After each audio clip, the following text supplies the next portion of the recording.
Paano nga ba ako nakapunta dito sa Hong Kong at paano ako nakapag-apply ng mabilis for 1 month? Naka-flight na ako dito, guys. So, welcome back again sa aking YouTube channel. So, for today's video, yun nga ang isi-share ko sa inyo, yung pagpunta ko dito sa Hong Kong, ano yung agency ko.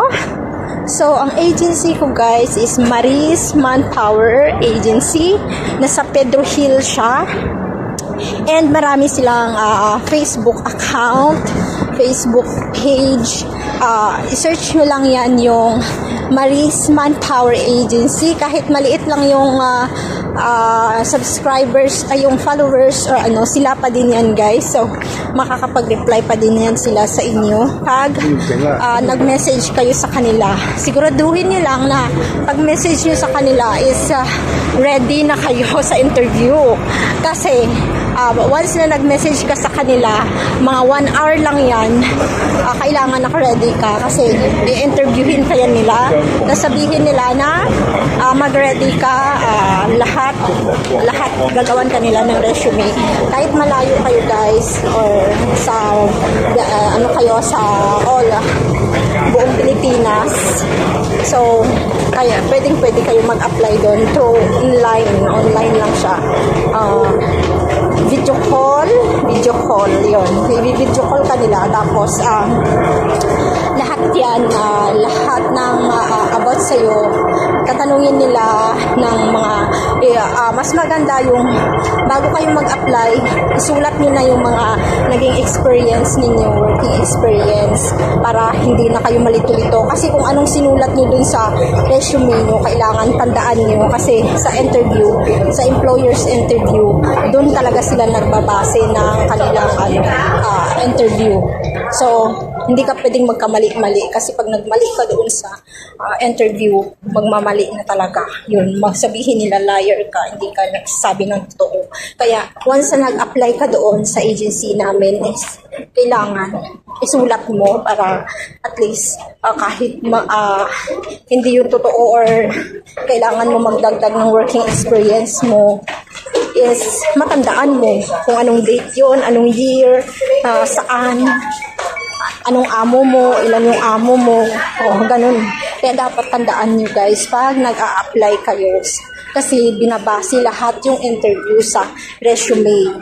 So, ayun lang, guys. Tapos, syempre, pagkatapos ng interview na yan, maghihintay ka ng, syempre, kailangan ready ka na din financially kasi 6.5 sa agency namin, yung pinakaunang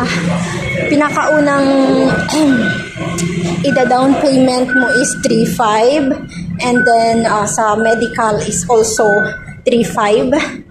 So, bale, mag-ready ka ng mga 7,000 sa first pa lang na pag pinareport ka na, pag meron ka ng amo, pag meron ka ng employer, if nakapasa ka na. So, ipapareport ka na nila, papupuntahin ka na nila ng Maynila. So, pag nag-apply tayo ng Hong Kong, guys, kailangan ready tayo financially kasi sariling gastos kasi sa Hong Kong.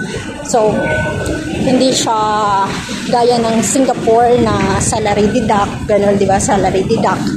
So, at saka sa Middle East, mga free lahat.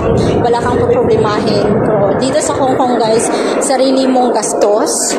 So, much better na, ayun, mag-ano ka talaga. Mag-ready financially. So, dito ako ngayon sa station, ng Causeway Bay Station ng MTR. Ayan. Nagatid ako ng alaga ko. So, yun lang, guys, yung tips ko na mabibigay sa inyo for today's video. Ayun, kung bakit ako nandito na for 1 month. Ang bilis ko. Natatawa nga yung employer ko, yung ano ko sa akin, yung agent, yung broker ko, kasi ako yung pinakalas na hired sa kanya, sa agency niya. Ako yung pinakahuling na hired. Tapos, ako pa yung pinakaunang nag-flight.